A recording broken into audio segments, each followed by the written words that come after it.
Hello, 1010 students. Today we're going to talk about two topics that actually tie together pretty well, but we're going to start with the opportunity gap, and then we're going to talk about the role of social skills in the classroom. So you've read about both of these, so I don't have to go into a lot of detail, but before we get into the actual lecture, I want to take you on a visualization exercise. This is an activity I actually do with my face-to-face students. And so you can experience it in the same way they do, but you can at least think through the process. What's going to happen is we are going to go on an epic road trip. So we're going to go through the planning process for this road trip. Now, this is something that's personal to me because I love going on road trips. That's something that as a school teacher, we can't fly all over the world and we haven't been able to do luxurious things. And, we don't go on cruises every year or go to resorts. But one thing that we can do is drive a car. And so we, for 20 years, have been going all over the country. My oldest son, I think, has been to 46 of the 50 states. We just go places and we make it a lot of fun. Well, with my face-to-face students, we go through this process where I put them in groups and they have to plan a road trip that they might potentially take with their classmates. And so this is an activity that takes about 45 minutes. And we go through a slide at a time where I give them these details. So to start, they have to think of their destination. And bear in mind, if you go really far away, it takes longer to get there. So you don't have as much time to do activities at the destination. So are you going for the journey? Are you going for the destination? So they have to weigh that. Plus, they don't know each other very well in the face-to-face classroom. And so do we want to go really far away where we'll be with these strangers for a long time? So they're going to weigh that. Then we talk about the playlist. When you drive a car, a lot of people like to listen to music. Some people like to listen to books on tape or podcasts. But as a group, they decide, what are we going to listen to as we drive, especially if we're going to be in the car for, 10 plus hours. What kind of songs are we going to listen to? Are there some that everybody likes? Are there some things that maybe we have a few songs that each person individually likes? And so the groups deliberate and talk about what their playlist will look like. Sometimes groups decide they want to listen to Harry Potter or something like that. So they go through that. The next thing is snacks. A lot of people, this is like the magical part of the road trip, is deciding what are the snacks that we don't normally have that maybe we'll have on road trips. For me, it's Zots. Zots are like this nostalgic candy that I loved when I was a kid. We didn't get it very often, but now as an adult, I get them for road trips. So we have Zots on road trips, maybe beef jerky. We typically try to think of some healthy things like maybe sugar snap peas or a bag of baby carrots. But the groups decide, what are we going to put in our snack pack? Then we think about pit stops along the way. You're going to have to stop for gas. During those times, maybe you're going to hit fast food and do it quickly. So where are your favorite places to stop? How long are you going to spend there, etc. The on-road activities, maybe you had some of these when you were a kid. When I was a kid, way back in the day, we did things like read the Reader's Digest or Mad Libs or crossword puzzles, Sudoku, things like that.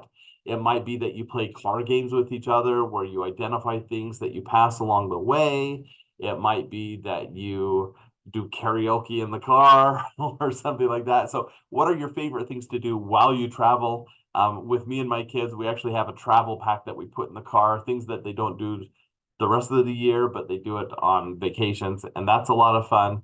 And occasionally we do movies or television shows. And so if you're going to throw some of those in, what are some generally liked movies that you could put in for your entertainment?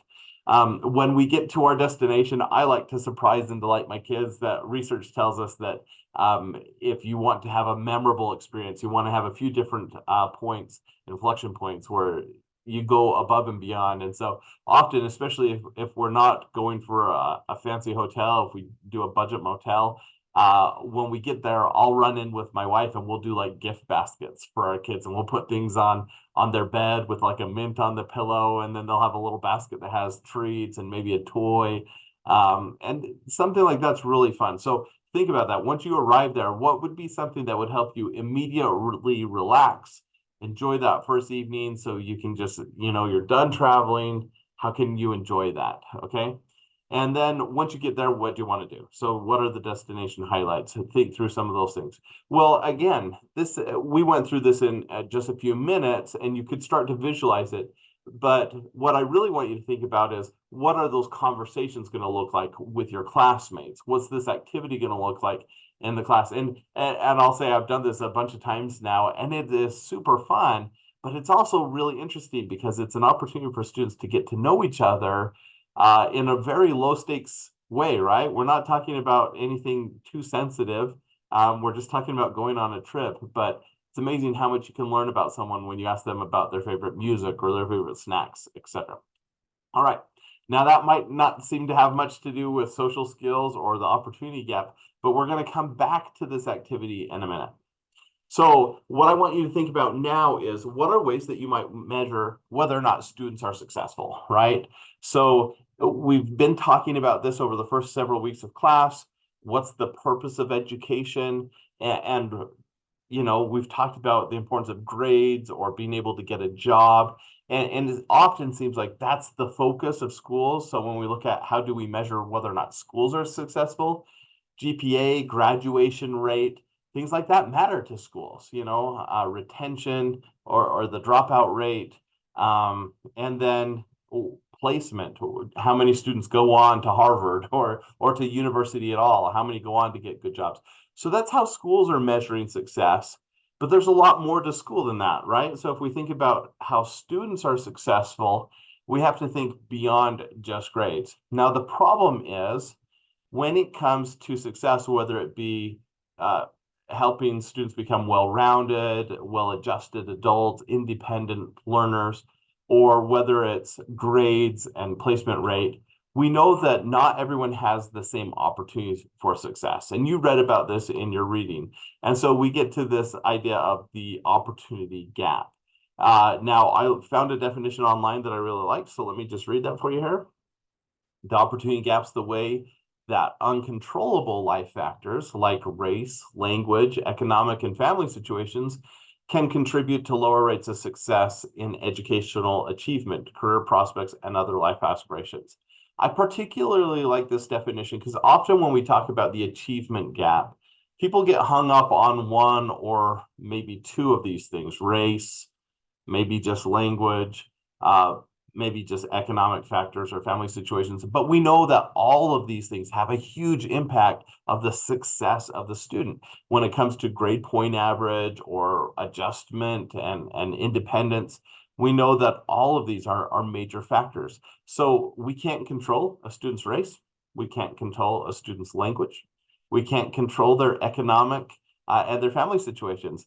So it seems like, as teachers, there's nothing we can do to fix the opportunity gap, which, bummer, I guess we should just go home.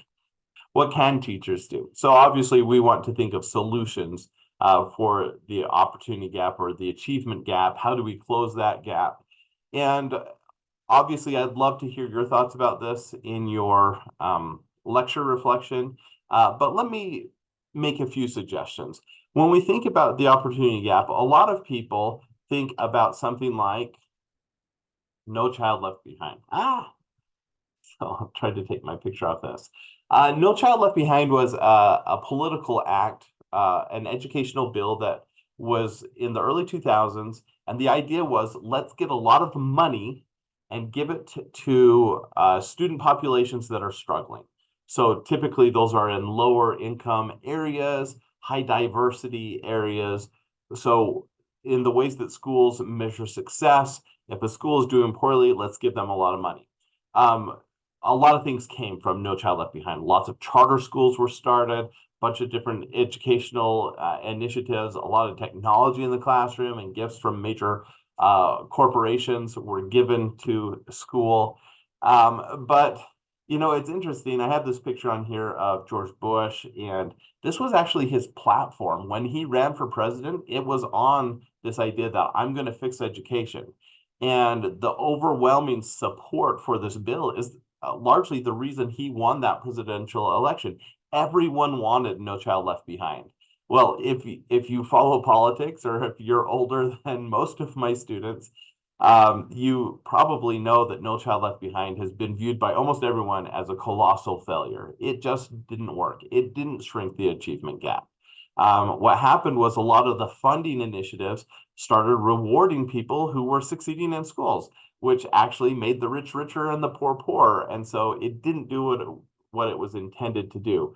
And so I found this next little slide here, and I think this is a great one. If we're thinking about closing the opportunity gap or the achievement gap, let's look at equality versus equity versus justice. And I like this little visual that we have here. With equality, the assumption that everyone benefits from the same support. So if they want to watch this soccer game, give them each a box that they can stand on, and then it's equal. Everybody gets the same thing. Well, we know obviously simply giving everyone the same thing doesn't result in everyone having the same opportunities or gaining the same benefits. And so when it comes to closing the achievement gap, simply giving money is like giving a box, right? Or simply giving an iPad to every student is like giving a box. It doesn't fix what's at the core problem of student success, right? Or lack thereof. When we look at equity, this is the idea everyone gets the supports they need. So maybe one person doesn't need any box, right?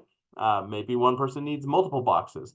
And so it's looking at the needs. Now, of course, people can take advantage of that, right? And say, well, I need more, so give me more. And then that becomes a crippling thing where there's entitlement and we enable poor behaviors, et cetera. And so equity is a really tricky thing because we can't simply give boxes without structure, right? It's let me see if we can help you. And if this seems to work and it changes behavior and it changes outcomes, then we'll stick with it. But if it doesn't, let's work on something else. And here we see with justice, this is looking that all three can see the game without supports or accommodation because, and this is critical, the cause of the inequity was addressed. So the systematic barrier has been removed. Now, if we go back to where we were before, let's look at this. Race. Can we address the issues that come with race? We kind of can, and some of it is simply education, right? Understanding how people are different and what cultural biases exist. And, simply understanding one another helps a little bit. Can we change language? Not necessarily, but we can provide a lot of support for those who have English as a second language and are struggling with communication barriers. So there's a little bit that we can do there. Can we change a family's economic situation? No, not for when they get home, but can we change things in the classroom so that everyone has the same opportunities and access? And if we do that, does that mean that we don't have any responsibility for once you go home? So thinking about rethinking homework and rethinking what should be expected of kids once they go home. And of course, family situations tie into that. We're not going to change, we're not going to help somebody's parents stay together, but we can help the students to create healthy relationships and to foster healthy relationships. And we can support that in the classroom, which is why we're going to be tying the opportunity gap to social skills. Because this is something teachers actually can control. It is a solution for the opportunity gap. Okay, so thinking now back to that epic road trip, if we spend time with our students getting to know one another, does it help with those areas of the opportunity gap that we're seeing? Does it help us to get to know, what differences that students might be facing in their home life? Does it help us to address privilege versus non-privilege? Like when we talk about a road trip, I bet you some of your students go on really, really nice trips and other students don't go on trips at all. And so let's talk about that. And sometimes it's hard to do that because this might be sensitive and we don't want students to necessarily feel good or bad about their home lives. We simply want to have a shared experience that can be a productive thing, something that we anchors future conversations. So let's move on from that and talk about social skills and schools. One of the great things about the schooling system is we have kids there most of the day. And so they're spending a lot of time with other kids and with adults. And that provides a lot of opportunities to help students to grow and develop in a lot of different ways.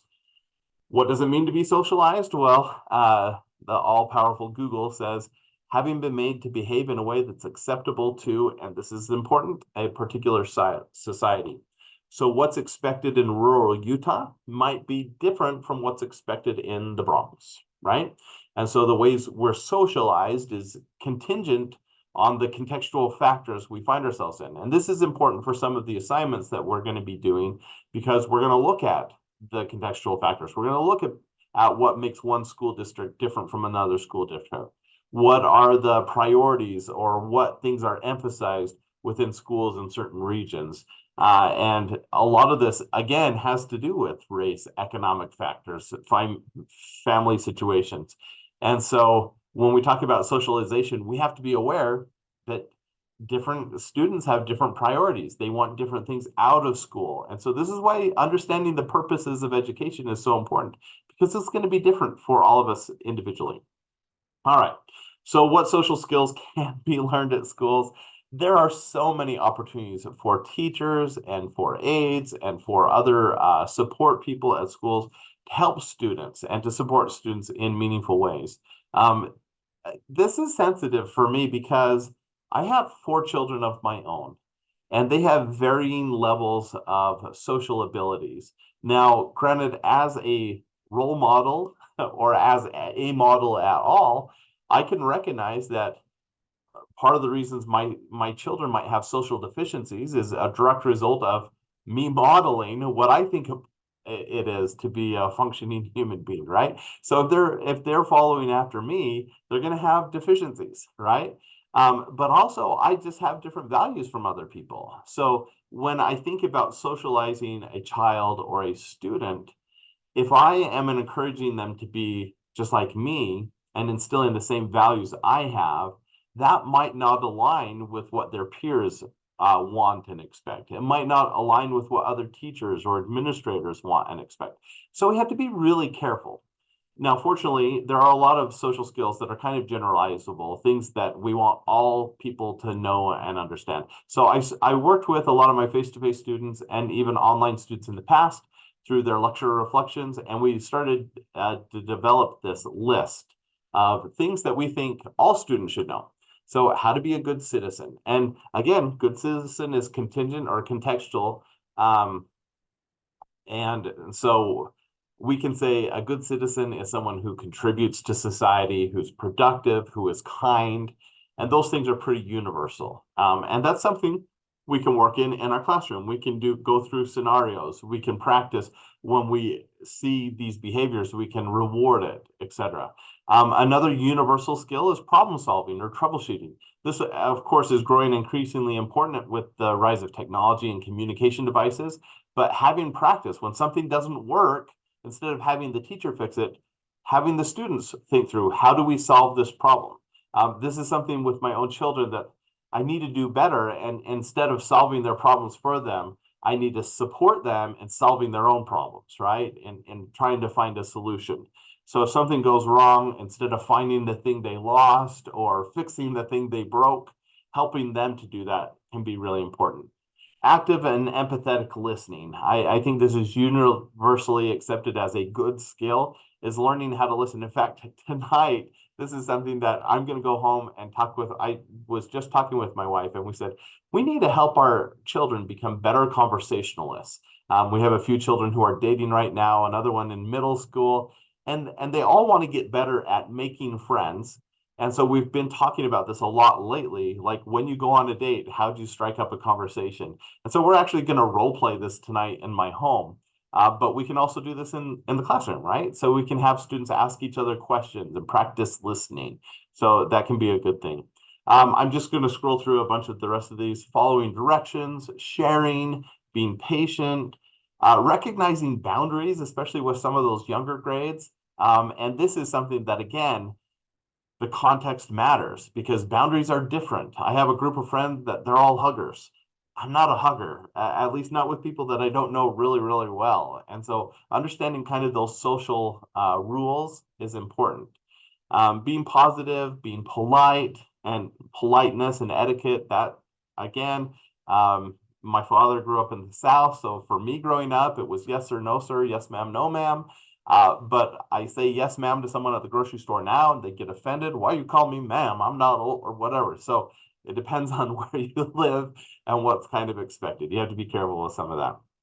This last one is maybe my favorite part of being a K-12 teacher, helping your students make friends. It's so great that there's a lot you can do as a teacher. You can give them activities inside the classroom. You can encourage them to do things at recess. You can pair people up for different activities. So sometimes, that seating chart is really wonderful because teachers have intentionally put students by other students to help them to become friends or to foster relationships or for leadership opportunities. And I loved having those one-on-one conferences with my students where I could see someone struggling in my class, and I would take someone who I felt like was doing pretty well in the class, and I'd pull them out and I'd say, hey, look, Robert, you're doing really great. I feel like you have a lot of natural leadership. Maybe this is something that you've cultivated over time. I know you're an achiever. You do great things. But Robert, we have it's another name. We'll call the same name, Bobby. We have Bobby in this class, and Bobby's I I, I find that he's often by himself.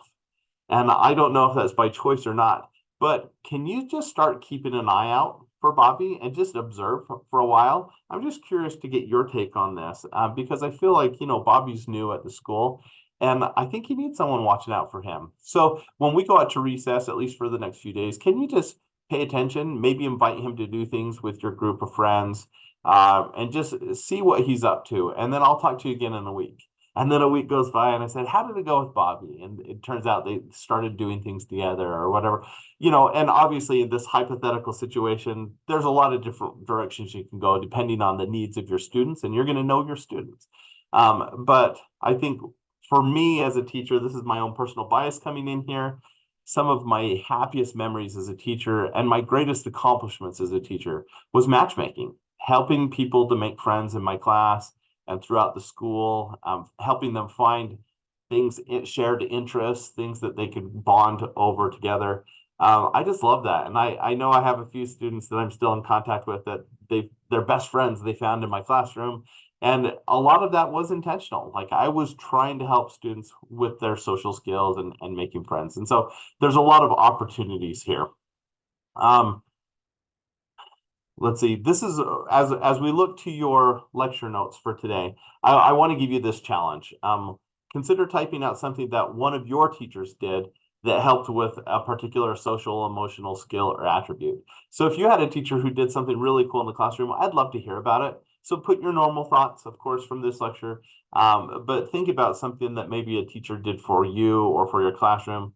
And if you can't think of your own experiences, you can, of course, consider what you might do. Hopefully this lecture gave you a few ideas for things that you might do in a future classroom. And if you're not going to be a teacher, maybe something you might do as a parent or as a friend or as a colleague. So I'd love to hear your thoughts on this. And that is your lecture for this week. So hopefully it was a good one. All right, talk to you again soon. Bye.